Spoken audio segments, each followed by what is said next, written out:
नमस्कार दोस्तों, कैसे हैं आप सब। स्वागत है आप सबका आपके अपने चैनल स्पर्श क्लासेस में। दोस्तों, जैसे कि आप सब जानते हैं, बीएड सेकेंड ईयर में पीपीटी बनाई जाती है प्रैक्टिकल में, जिसकी कि आपको टीचिंग करनी होती है। प्रैक्टिकल वाइवा के टाइम पर आपसे टीच कराकर देखा जाता है, आपकी पीपीटी देखी जाती है कि आप पीपीटी को कैसे प्रेजेंट कर पा रहे हैं।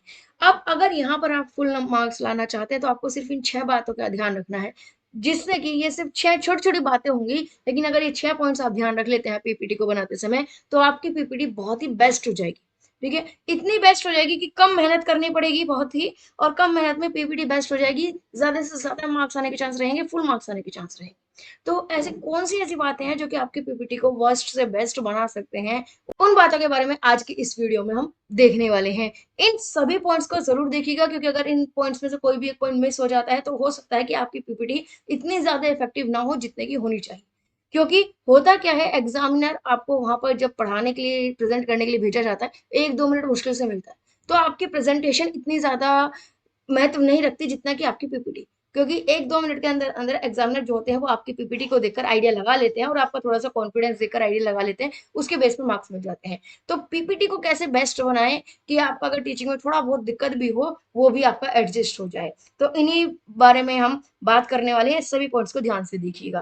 तो देखिए, यहाँ पर हम सबसे पहले पॉइंट्स को अगर डिस्कस करें तो सबसे पहला पॉइंट है इमेजेस एंड वीडियोस। देखिए, पीपीटी के अंदर मेनली पीपीटी बनाई क्यों जाती है? पीपीटी बनाई इसलिए जाती है, प्रोजेक्ट इसलिए बनाया जाता है ताकि ज्यादा से ज्यादा विजुअल एड्स मिल सके बच्चे को।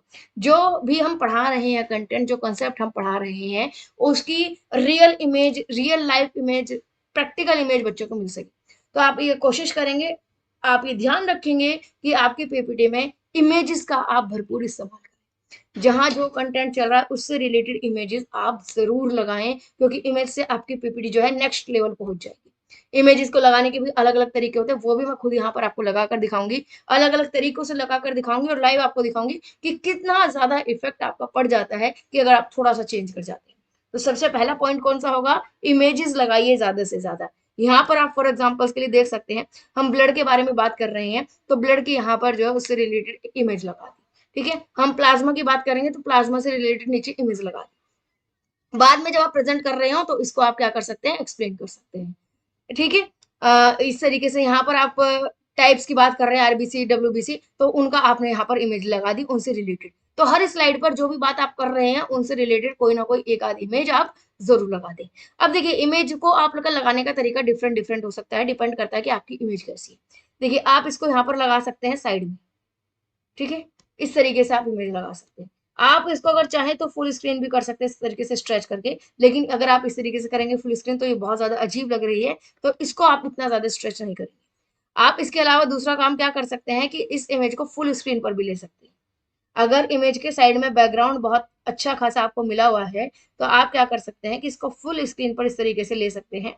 ठीक है, अब इस पर साइड क्लिक करके इमेज पर साइड क्लिक करेंगे और उसको सेंड टू बैक कर देंगे, तो जितने भी आपके टेक्स्ट थे, कुछ भी था, वो उसके सबसे बैक में चली गई है इमेज। ठीक है, अब बाहर आएंगे।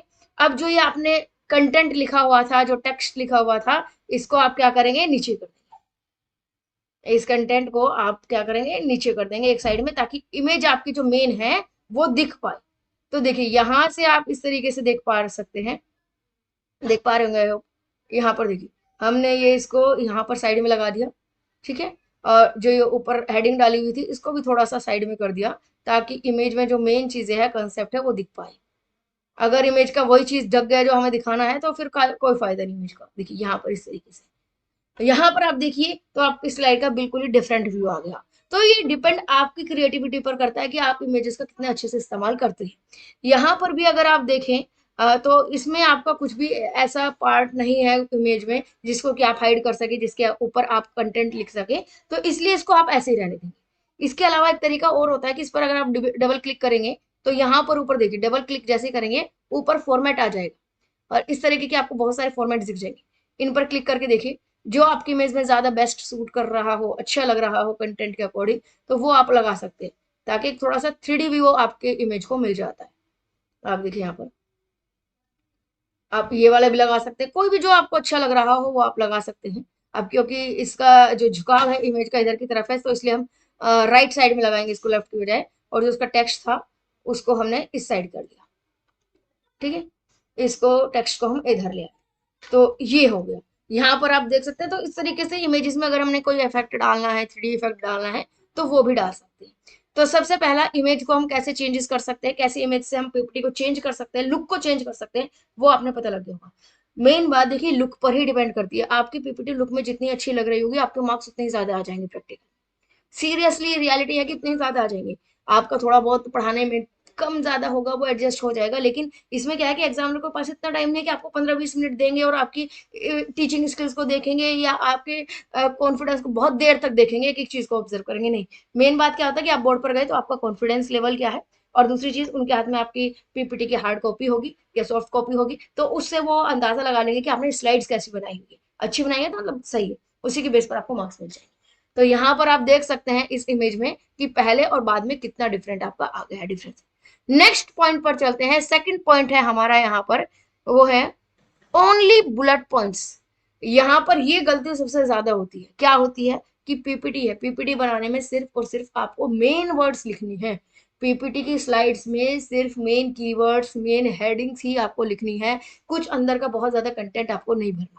ऐसा नहीं कि पूरी स्लाइड पर आपने सिर्फ लिख दिया पैराग्राफ, बहुत ज्यादा बहुत बड़ा पैराग्राफ लिख दिया, वो काम आपको नहीं करना है। सिर्फ और सिर्फ जो मेन वर्ड्स होते हैं, जो कीवर्ड्स है, जो मेन लाइन है, वो आपको यहाँ पर क्या करनी है, लिखनी है।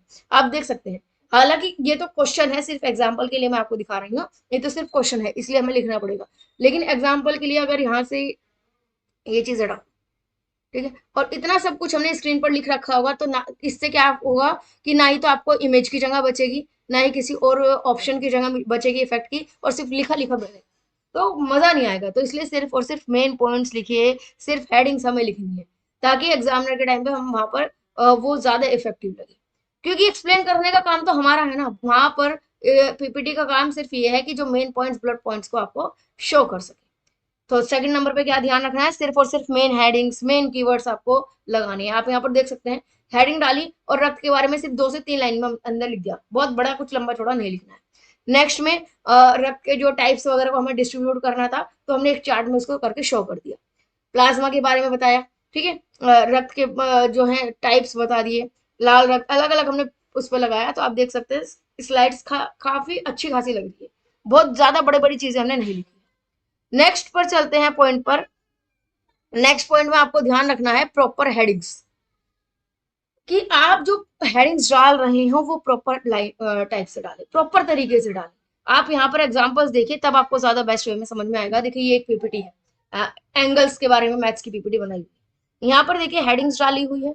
अगर इसी हेडिंग्स को थोड़ा सा चेंज आप कर दें और थोड़ा सा अच्छे वे में बनाने की कोशिश करें, देखिए क्या कर सकते हैं आप इसमें, यहाँ पर इस पर डबल क्लिक कीजिए, ठीक है, या सिंगल क्लिक कीजिए और इसके फॉर्मेट में पहुंच जाइए। फॉर्मेट में पहुंचने के बाद यहाँ पर आपको ये बहुत सारे ऑप्शंस मिल जाएंगे, इनमें से कोई भी आपको जो अच्छा लगे वो कर सकते हैं। देखिए यहाँ पर आप कर सकते हैं कोई भी ऑप्शन, मान लीजिए ये भी लगा सकते हैं, ये भी लगा सकते हैं, जो आपको अच्छा लगे वो आप इसमें ऑप्शन सिलेक्ट कर सकते हैं। मान लीजिए फॉर एग्जाम्पल मैंने यहाँ पर ये कर लिया। टाइप्स ऑफ एंगल को चाहें तो थोड़ा सा टेक्स्ट को बड़ा कर सकते हैं, बोल्ड कर सकते हैं, क्योंकि ये मेन हेडिंग है आप, ठीक है। इसके बाद यहाँ पर राइट एंगल भी आपकी एक हेडिंग है, लेकिन अब हर एक हेडिंग को तो हम ऐसे नहीं कर सकते, तो ये सब हेडिंग है, तो इसमें हमने सिर्फ नीचे अंडरलाइन कर दी और हमारा काम क्या है, हो गया, बीच में थोड़ा स्पेस हो। तो यहाँ पर आप देखिए कि सिर्फ हेडिंग में हल्का सा चेंज किया और स्लाइड में कितना ज्यादा डिफरेंस जो है वो आपका देखने को मिल जाता है। देखिए यहाँ पर स्लाइड्स में कितना ज्यादा डिफरेंस देखने को मिल जाएगा, है ना। अलग ही अलग व्यू आ जाएगा, जब एग्जामिनर आपके स्लाइड्स को देखेंगे अलग से पता चल जाएगा ये हेडिंग है। जैसे आप आंसर को लिखने में प्रेजेंट करते हैं, वही सेम चीज यहाँ पर चलती है। तो देख सकते हैं डायरेक्ट आपको पता चलेगा कि हल्का सा हमने चेंज किया, सिर्फ 1 सेकंड लगाई और उसमें कितना डिफरेंट आ गया। यहाँ पर बताने में टाइम लग रहा है, लेकिन जब आप करेंगे तो बहुत जल्दी काम हो जाएगा। चलिए प्रॉपर हेडिंग्स का भी हमारा हो गया डिस्कशन। नेक्स्ट चलते हैं डायग्राम्स। ये आपको खास ध्यान रखना है कि देखिए चार्ट को आप इस तरीके से भी शो करते थे, कर सकते हैं ना, कि आपने कर सकते हैं सिंपल से 3 टाइप्स लिख दिए, आरबीसी, डब्ल्यूबीसी, प्लेटलेट्स, ठीक है। और आप इस तरीके से कोई डायग्राम भी बना सकते हैं। पीपीटी के अंदर हमारे पास बहुत सारे ऑप्शंस होते हैं। यहाँ पर आप इंसर्ट के अंदर जाएंगे, ऊपर आप जाएंगे, यहाँ पर आपको दिख रहा होगा सारे के सारे पॉइंट्स दिख रहे होंगे, टूल्स दिख जाएंगे, इंसर्ट में जाएंगे और इंसर्ट में जाकर स्मार्ट चार्ट पर सिलेक्ट करेंगे। यहाँ पर क्योंकि आप टाइप्स दिख रहे हैं, तो यहाँ पर जो भी आपको चार्ट शो हो, यहाँ पर साइड में आप देख सकते हैं, यहाँ पर प्रीव्यू दिख जाएगा और इनमें से आप इनको क्या कर सकते हैं, जो आपको अच्छा लगे वो सिलेक्ट कर सकते हैं, ठीक है। कैटेगरी में आपको डिवाइड करना है, तो उसके अकॉर्डिंग जो चार्ट आपको अच्छा लगे वो आप सिलेक्ट कर सकते हैं। अगर आपको ज्यादा अच्छे से समझ नहीं आ रहा कि भाई कौन सा सिलेक्ट करें कौन सा नहीं करें, कोई दिक्कत नहीं है, आप कोई भी एक सिलेक्ट कर लीजिए, कोई भी रैंडम। मान लीजिए हमने यही सिलेक्ट कर लिया, यहाँ पर हमें टाइप्स डालने थे, तो तीनों टाइप्स को यहाँ से सिलेक्ट किया, ठीक है, कॉपी किया और यहाँ पर जो है इसको डाल दिया।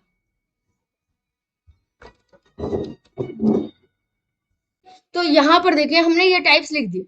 अब क्योंकि हमें समझ नहीं आ पा रहा था कि भाई कौन सा चार्ट बेटर है, तो इसका ऑप्शन ये है कि टाइप चार्ट बनाने के बाद आप इस पर डबल क्लिक जब आप करेंगे तो बाकी के ऑप्शन यहाँ मिल जाएंगे, तो तुरंत ये चेंज होकर आपको दिखा देंगे कि भाई आप कैसे कैसे ऑप्शन रख सकते हैं। देखिए आप ऐसे भी लिख सकते हैं, ऐसे भी कर सकते हैं। तो अब आपको यहाँ पर बहुत सारे ऑप्शन मिल जाएंगे और समझ में भी आ जाएगा कि कौन सा ज्यादा अच्छा लग रहा है। तो जो जो आपको बेटर लगे, जो आपको ज्यादा अच्छा लगे, कम जो देखने में अच्छा लगे वो आप लिख सकते हैं, कोई इसमें वो नहीं है। देखिए आप कर सकते हैं। आप चाहें तो कि आप ये वाला सिलेक्ट करेंगे, इसमें इमेजेस का भी ऑप्शन है, तो आप साथ में इमेज भी डाल सकते हैं, ये आपकी इच्छा पर डिपेंड करता है। ठीक है, यहाँ पर देखिए, तो यहाँ पर अगर हमने ये सिलेक्ट कर लिया फॉर एग्जाम्पल, साइड से आप इसके कलर्स वगैरह चेंज कर सकते हैं जो आपको चाहिए, उसके बेस पर ही हमने कलर सिलेक्ट कर लिया। इनका इफेक्ट भी चेंज कर सकते हैं आप। देखिए बहुत सारे ऑप्शन मिल जाएंगे कि जितना बेस्ट वे में आप बना सकें आप बना सकते हैं। अब क्योंकि हमने यहाँ पर तो कर दिया, तो ये जो पीछे का हमने लिखा हुआ था टेक्स्ट को, इसको डिलीट कर दिया। तो ये हमारा जो है मेन चार्ट। तो डायग्राम्स का यूज करें जितना हो पाए। अब क्योंकि ये इधर अच्छा लगेगा तो हमने इमेज को इधर डाल दिया, ठीक है ना। तो इस तरीके से हमने इसको सेट कर लिया, जैसे भी आपका कंफर्टेबल इसको लगे, क्योंकि हमें तो कुल मिलाकर क्या है कि पूरा स्लाइड्स अच्छी दिखनी चाहिए, उस अकॉर्डिंग हम जो है सारी चीजों को एडजस्ट करते हैं। ये देखिए अब यहाँ पर हमने इस चीज को एडजस्ट कर दिया। आप डिफरेंस देख सकते हैं कि आप चाहें तो लिखने को डायरेक्ट भी लिख सकते हैं, लेकिन अगर हल्का सा एक चार्ट ले लिया तो इससे आपका जो भी प्रेजेंटेशन होगी, जो स्लाइड होगी, वो ज्यादा इफेक्टिव लगेगी, ज्यादा अच्छी लगेगी, है ना। तो ये चीज हो गया। अब नेक्स्ट अगर चलते हैं हम आगे, तो नेक्स्ट पॉइंट हमारा क्या है, पांचवी बात है, और वो है कलर कॉम्बिनेशन। ये बहुत ज्यादा इंपॉर्टेंट पॉइंट है आपका। क्या है कि आपको कलर कॉम्बिनेशन पर ध्यान रखना है। हमेशा ध्यान रखिए कि जो टाइटल्स आप डाल रहे हैं, जो स्लाइड्स आपकी हैं, उसमें हर एक लिखा हुआ फॉन्ट, हर एक लिखा हुआ टेक्स्ट जो है सामने वाले को क्लियरली दिखे। कई बार ऐसा होता है, मोस्टली ऐसा होता है कि स्लाइड का जो बैकग्राउंड है वो, और जो आप टेक्स्ट लिख रहे हैं उसका कलर काफी हद तक आप सेम सा ले लेते हैं, जिसकी वजह से क्या लिखा हुआ है वो समझ नहीं आता। हमेशा कॉन्ट्रास्ट में लेना चाहिए, अपोजिट लेना चाहिए। अगर आप बैकग्राउंड लाइट कलर का ले रहे हैं तो टेक्स्ट हमेशा डार्क कलर का डालिए। अगर आप बैकग्राउंड डार्क कलर का ले रहे हैं तो टेक्स्ट हमेशा लाइट कलर का डालिए, ताकि जो लिखा हुआ है वो उभर कर सामने आए और वो तुरंत एग्जामिनर को दिखे। देखिए यहाँ पर आप देख सकते हैं कि जो बैकग्राउंड है लाइट कलर का है, उसके ऊपर जो हमने लिखा हुआ है, टेक्स्ट लिखे हुए हैं डार्क कलर के हैं, तुरंत आपको दिख रहे हैं। अगर यहाँ पर आप ये प्लाज्मा आपको लिखना है, इसको थोड़ा लाइट कलर में ले ले इसको भी, ठीक है। कई बार होता है कि कलर करने के चक्कर में थोड़ा लाइट कलर में ले लेते हैं, ठीक है। तो मान लीजिए ये ले लिया, तो इतना ज्यादा इफेक्ट नहीं होगा, इतना ज्यादा अच्छा नहीं लगेगा। आप खुद देख सकते हैं डिफरेंस क्या है, ठीक है ना। आप यहाँ पर खुद डिफरेंस देख सकते हैं कि दोनों में कितना डिफरेंस देखने को मिल जाए। तो हमेशा कलर ग्रेडिंग का ध्यान रखें कि एक चीज डार्क, एक चीज लाइट। बैकग्राउंड अगर डार्क ले रहे हैं तो टेक्स्ट लाइट लीजिए, बैकग्राउंड लाइट ले रहे हैं तो टेक्स्ट को जो है वो डार्क लीजिए।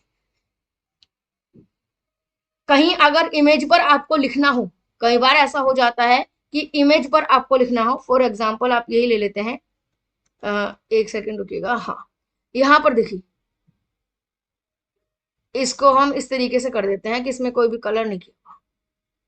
ये चीज आपने यहाँ पर ब्लैक कलर से लिखा, हालांकि जो कलर है वो बिल्कुल सही लिख रहा है, रक्त जो लिखा हुआ है हमें बिल्कुल साफ दिखाई दे रहा है। इसके अलावा अगर आप इसमें करना चाहे तो डबल क्लिक करके जब आप फॉर्मेट पर जाएंगे इस पर, अ, हाँ यहाँ पर जब आप इस पर डबल क्लिक करेंगे, फॉर्मेट पर आप पहुंच जाएंगे, तो इसमें आप जो है साइड में सिर्फ और सिर्फ टेक्स्ट के पीछे बैकग्राउंड लिख सकते हैं, ताकि वो अलग से उभर कर आ सके।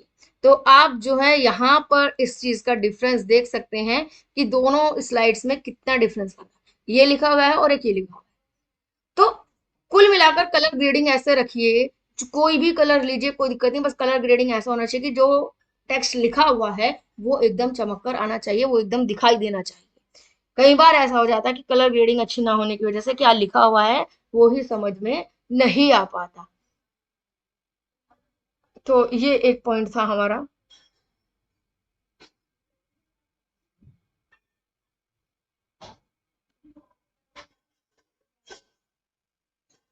चलिए नेक्स्ट और लास्ट पॉइंट पर चलते हैं हम आज के। ये पॉइंट सबसे ज्यादा इंपॉर्टेंट है आपका, और वो क्या है? वो पॉइंट है आपका, ये रहा आपके सामने, प्रॉपर स्पेसिंग। देखिए जब आप कुछ लिख रहे हैं, पीपीटी बना रहे हैं, तो आपको उसमें गैप बीच में प्रॉपर छोड़ना। आप इमेज लगा रहे हैं, टेक्स्ट लिख रहे हैं, स्लाइड ऐसा ना हो कि बिल्कुल पूरी तरीके से बहुत ज्यादा भरी भरी ना लगे, स्पेसिंग प्रॉपर होनी चाहिए। अब इसका लाइव एग्जांपल मैं आपको दिखाऊंगी एक, जिससे कि आपको एग्जैक्टली पता चल जाएगा कि मैं कहना क्या चाहूँ। इसका डायरेक्ट एग्जांपल दिखाते हैं। यहाँ पर देखिए, ये चीज यहाँ पर आपको लग रहा होगा कि पूरा भरा हुआ है, कुछ भी सीक्वेंस में नहीं लगा, प्रॉपर नहीं लगा हुआ। इस स्लाइड्स को थोड़ा सा चेंज करते हैं। मैंने जो अभी 6 पॉइंट्स बताए हैं आपको, उन पॉइंट्स को यहाँ पर अप्लाई करते हैं और देखते हैं कि क्या रिजल्ट आता है। इसकी मैं ऑलरेडी 2 स्लाइड ले लेती हूँ, ताकि आपको बाद में आफ्टर और बिफोर का जो है वो डिफरेंस दिखा पाऊँ। चलिए हम स्लाइड में चेंज कर रहे हैं। सबसे पहले जो ये हमारी मेन हेडिंग है, movements of light through a lens, ये हमारी हेडिंग है इस स्लाइड की। तो इस हेडिंग पर आप जाएंगे और फॉर्मेट पर पहुंच जाएंगे। फॉर्मेट में सबसे पहले इस हेडिंग को थोड़ा सा बैकग्राउंड देते हैं, जो भी आपको अच्छा लगे। आप ये भी दे सकते हैं और आप ये भी दे सकते हैं, क्योंकि ये ज्यादा बेस्ट लग रहे हैं इस पे, बैकग्राउंड के कलर के अकॉर्डिंग। बैकग्राउंड के कलर के अकॉर्डिंग ये कलर ज्यादा बेस्ट लग रहे हैं, तो आप इन कलर को ले सकते हैं। हमने ये कलर ले लिया, चलिए ठीक है। थोड़ा सा इसको डार्क करने के लिए बोल्ड कर देते हैं और थोड़ा सा साइज बढ़ा देते हैं। देखिए ये बढ़ गया आपका इसका साइज, ठीक है। ये चीज हो गया आपका, इसको बोल्ड करें, हाँ। तो ये चीज हो गया, यहां तक हो गया। अब ये तो हमारा लिखा हुआ टेक्स्ट है, और ये हमारा इमेज है जो दिखाना चाह रहे हैं। सबसे मेन होता है हमारा इमेज, क्योंकि क्लियरली दिखना चाहिए। इमेज ये सबसे ज्यादा जरूरी इसलिए है क्योंकि आप यहाँ पर बच्चों को दिखाएंगे कि भाई ये क्या, किस तरीके से रेज आती है और किस तरीके से। तो ये हमें छोटा होने पर काम नहीं चलेगा, इस इमेज को हमें क्या करना पड़ेगा, बड़ा करना पड़ेगा। अब यहाँ पर हमने इसको एक कॉर्नर में रख दिया। हमने क्या करा, इसको एक कॉर्नर में यहाँ पर इमेज को लगा। थोड़ा सा इमेज पर भी इफेक्ट डाल देते हैं, ये डाल दिए। तो चलिए हमने सिर्फ बैक आउटलाइन कर दी इसकी, ठीक है। चाहे तो आप लेने के लिए बहुत सारे इफेक्ट हैं, लेकिन मेन अगर सिंपल, सबसे सिंपल रखना है तो हमने ये सिर्फ आउटलाइन कर दी इसकी, ठीक है, और कुछ नहीं किया। अब हम टेक्स्ट पर आते हैं। टेक्स्ट की थोड़ा सा हम जो है एक साइज छोटा कर लेते हैं फोंट को, क्योंकि हमारा टेक्स्ट ज्यादा लिखा हुआ है। यहाँ पर बोल्ड कर लेते हैं, साइज छोटा और बोल्ड कर लिया। तो आप यहाँ पर देख सकते हैं कि कितना डिफरेंस आ गया सिर्फ बोल्ड करने से, आपको कितना क्लियर दिख पा रहा है, ठीक है। अब यहाँ पर क्योंकि हमारे 3 पॉइंट है, अब ना ही तो ऐसे लंबाई में आएंगे ना ही ऐसे, तो हमने क्या किया, इन 2 पॉइंट्स को अलग ले लिया, यहाँ से कट कर दिया, ठीक है। पहले हमने सिर्फ इस एक पॉइंट को रखा जो कि हम लंबाई में रख देंगे, ताकि हमारा स्पेस पूरा फुल हो सके। ये देखिए, यहाँ पर हमने इसको बड़ा करके एक पॉइंट इस तरीके से लंबाई में लिख दिया। बाकी के 2 पॉइंट्स को हमने यहीं पर ही पेस्ट करके इनको हमने यहाँ पर कर दिया। इसको इस तरीके से हम यहाँ पर चेंज कर देंगे इसका साइज, ये देखिए इस तरीके से कर देंगे। अब यहाँ पर हम इसका साइज भी बढ़ा सकते हैं पॉइंट्स का, देखिए ये जी बढ़ा दिया हमने पॉइंट। तो अब देखिए यहाँ पर आपके सभी पॉइंट्स भी आ गए, आपका बिल्कुल क्लियर अलग अलग सारे पॉइंट्स भी दिख रहे हैं। इसमें थोड़ा सा लाइन के बीच में गैप कर देते हैं, ताकि लाइन स्पेसिंग सही रहे, ठीक है। तो ये रहा, ये तो गलत हो गया, इतना ज्यादा हो गया स्पेस, तो हम सिर्फ मेन पॉइंट्स के बीच में है जो है स्पेस करेंगे। तो ये देखिए, अब यहाँ पर क्योंकि अभी थोड़ा सा ज्यादा ही लग रहा है भरा भरा, इसको थोड़ा ऊपर कर लिया, ठीक है। अब आप चाहें तो, वैसे तो बिल्कुल सही लग रहा है, परफेक्ट लग रहा है, चाहें तो इसका साइज थोड़ा सा कम कर सकते हैं ताकि और लग जाए, लेकिन साइज कम करने का बेनिफिट नहीं होगा कुछ। तो यहाँ पर आप इतना सही है, बिल्कुल परफेक्ट। तो यहाँ पर देखिए, हमने यहाँ पर ये स्लाइड लिखी हुई थी, आपके खुद आप एक एग्जामिनर की नजर से सोचिए, आपके सामने ये स्लाइड आए और आपके सामने ये स्लाइड आए, कितना डिफरेंस लगेगा एग्जाम, बिल्कुल क्लियर मजे में दिखेगा उनको कि भाई क्या डिफरेंस है। यहाँ पर बिल्कुल क्लियर दिखेगा, आपने प्रॉपर वे में इमेज लगाई हुई है, सारे पॉइंट्स क्लियर दिख रहे हैं कि क्या क्या कहना चाह रहे हैं आप। यहाँ पर क्या है, इमेज बिल्कुल छोटी हो रही है ना, उसमें कोई इफेक्ट है ना कुछ, और दिखने में ही सुंदर। तो हल कैसे आपने पॉइंट्स को यूज किया कि सिर्फ और सिर्फ मेन पॉइंट्स लिखे, ये यहाँ पर लिखने जरूरी है, क्योंकि ये मेन पॉइंट है, फैक्ट है, ये चीजें रूल है, ये चीजें, तो ये लिखना जरूरी है। आपने जो एक्सप्लेन करने वाली चीज है वो नहीं लिखी यहाँ पर, वो तो आप खुद एक्सप्लेन करेंगे, लेकिन जो रूल है वो तो आपको लिखना ही पड़ेगा। अब रूल ही पड़े हैं तो क्या करें। तो उसके लिए हमने क्या किया कि इमेज को सही जगह पे ऑप्शंस में सही लगाया, उसका आउटलाइन कर दिया ताकि थोड़ा सा इफेक्ट अच्छा लगे। हमने हेडिंग्स को के नीचे बैकग्राउंड ला दिया अलग से, ताकि वो बिल्कुल अलग से हाईलाइट हो जाए अच्छे से। और टेक्स्ट को हमने देखिए इस तरीके से लिख दिया। क्योंकि हम पूरे के पूरे तीनों पॉइंट्स को एक साथ ना तो लंबाई में कर सकते थे और ना ही ऊंचाई में कर सकते थे। तो हमने क्या किया, एक टेक्स्ट को हमने लंबाई में कर दिया, एक को हमने नीचे की तरफ कर दिया, ताकि एक कॉर्नर हमारे पास बच जाए जिसमें कि हमने इमेज लगा दी। तो यहाँ पर आप डिफरेंस इजीली देख सकते हैं, बिफोर और आफ्टर वाला डिफरेंस, कि कितना ज्यादा डिफरेंस है। तो आई होप आपको चीजें पता चल गई होगी, पीपीटी बनाना भी आ गया होगा। नॉर्मली आपको सारे ऊपर ऑप्शंस मिल जाएंगे। टेक्स्ट डालना है तो आप यहाँ से बॉक्स लेकर और उसमें जो है टेक्स्ट डाल सकते हैं, कोई भी लिखना, कुछ भी लिखना है तो। और इंसर्ट में जाकर आप इमेजेस डाल सकते हैं, आप कोई वीडियोस डाल सकते हैं, आप स्मार्ट चार्ट डाल सकते हैं, 3D मॉडल आपको डालना है तो डाल सकते हैं। किसी इमेज का अगर आपको करना है तो डबल क्लिक कीजिए, फॉर्मेट पर पहुंच जाएंगे। नहीं अगर पहुंच पा रहे हैं तो कोई दिक्कत नहीं, इमेज पर एक बार क्लिक करें और ऊपर फॉर्मेट का ऑप्शन है, वहां पर आपको जो है बाकी के डिजाइन मिल जाएंगे, जिससे कि आप अपने इमेज में इफेक्ट्स डाल सकते हैं। देखिए, जैसे चाहे आप मर्जी इमेज के बेस पर आप जो है उसमें इफेक्ट डाल सकते हैं, जैसा आपको अच्छा लगे। यहाँ पर मैंने इसलिए डाला क्योंकि सिंपल है, सोबर है और अच्छा लग रहा है, बिल्कुल हाईलाइट भी हो रहा है। तो ये सबसे बेस्ट मेरे को लगा, तो इसलिए मैंने ये डाला। बाकी इमेजेस के अकॉर्डिंग थोड़ा थोड़ा इसमें चेंजेस हो सकते हैं।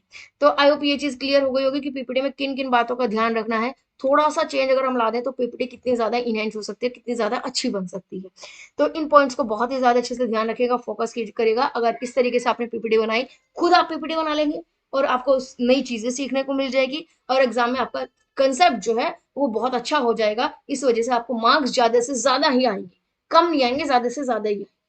आप बस ये ध्यान रखिएगा कि जब आपको टीचिंग करने के लिए, प्रेजेंट करने के लिए बोला जाए तो बिल्कुल कॉन्फिडेंस के साथ खड़े। आपको इतना ज्यादा टाइम नहीं मिलेगा कि पूरी पीपीटी प्रेजेंट करनी पड़े। नहीं, आपको सिर्फ 2-4 मिनट, मुश्किल से 5 मिनट मिलेगी, उससे ज्यादा मिलने के लिए। 2-4 मिनट इतनी देते हैं हर एक नंबर को। और अगर आपका रोल नंबर लास्ट में, जैसे कि मैंने पहले भी बताया, तो जितना लास्ट में जाता जाएगा रोल नंबर, उतना ही ज्यादा आपका टाइम कम मिलता जाएगा ना। तो यहाँ पर ये चीज आई होप आपको यूजफुल लगी होंगी, यूजफुल लगी हो तो आप लाइक शेयर जरूर कीजिएगा, दोस्तों के साथ ज्यादा से ज्यादा पहुंचाइए इसको। और आप अपने फीडबैक हमें कमेंट बॉक्स में भी दे सकते हैं। आज के लिए बस इतना ही, मिलते हैं नेक्स्ट वीडियो में। आज के लिए धन्यवाद।